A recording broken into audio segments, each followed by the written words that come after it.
Assalamualaikum warahmatullahi wabarakatuh. Rabbi sidani ilman warzuqni fahman. Rabbi syarah li sadri wa yassir li amri wahlul 'uqdatam min lisani yafqahu qawli. An Abdillah ibnu Abi Qatadah radhiyallahu an Abi radhiyallahu an qala Rasulullah sallallahu alaihi wasallam aswa'un nas syarikatan ladzina yasriqu salatahu qalu ya Rasulullah wa kaifa yasriqu salatahu qala la yutimmu ruku'aha wa la sujudaha rawahu Darimi.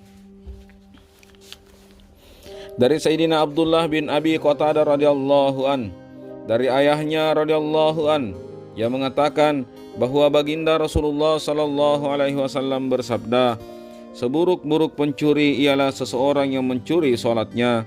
Sahabat radhiyallahu anhum bertanya, "Ya Rasulullah, bagaimana ia mencuri salatnya?" Beliau menjawab, ia tidak menyempurnakan ruku dan sujudnya. Hadis riwayat Darimi, Ahmad Tabrani dan Ibnu Khuzaimah dari kitab At-Targhib. Faidah, kandungan hadis di atas juga banyak disebutkan dalam beberapa hadis. Pertama, hendaknya diperhatikan bahwa mencuri itu sendiri sudah merupakan perbuatan yang hina, dan orang yang mencuri akan dipandang orang yang hina.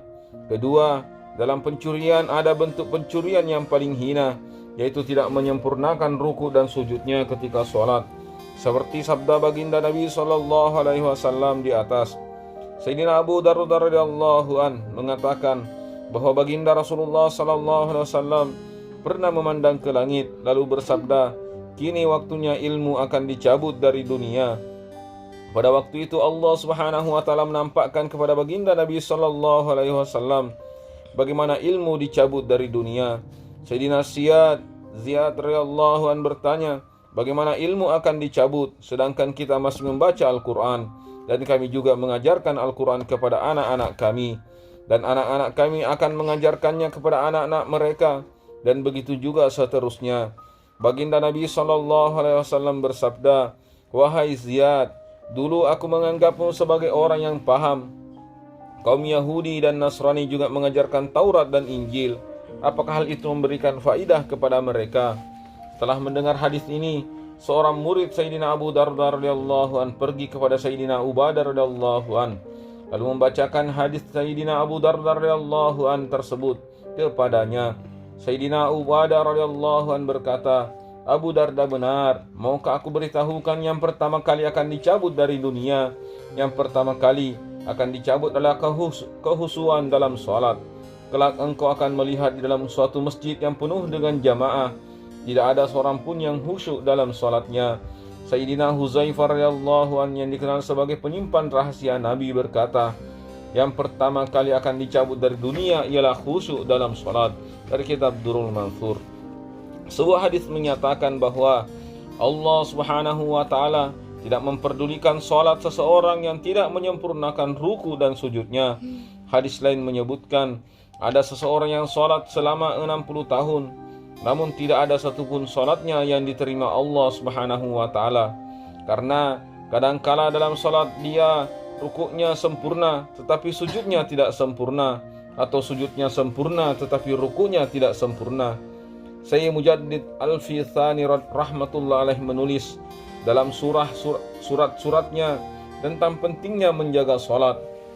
Dia menulis banyak hal dalam surat-suratnya, yang salah satu di antaranya menyebutkan bahwa kita hendaknya sungguh-sungguh memperhatikan masalah merapatkan jari-jari tangan ketika sujud dan merenggangkan ketika ruku. Aturan syariat merapatkan dan merenggangkan jari dalam solat bukannya tidak ada manfaatnya.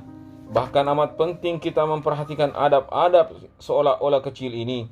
Dia menulis bahwa menumpukan pandangan ketika berdiri ke tempat sujud, ketika ruku ke kaki, ketika sujud ke hidung, dan ketika duduk ke tangan.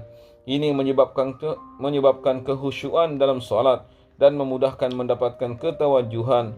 Jika adab-adab yang dianggap kecil ini saja bermanfaat bagi kita, bagaimana dengan adab-adab sunnah-sunnah yang lebih besar? Tentu manfaatnya lebih besar pula.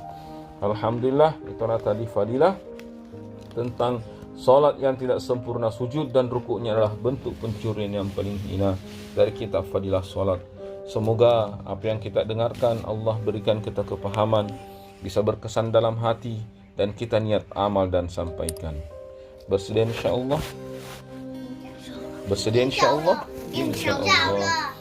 Subhanallah wa bihamdihi, subhanakallahumma wa bihamdika, nashhadu an la ilaha illa anta, nastaghfiruka wa natubu ilaik.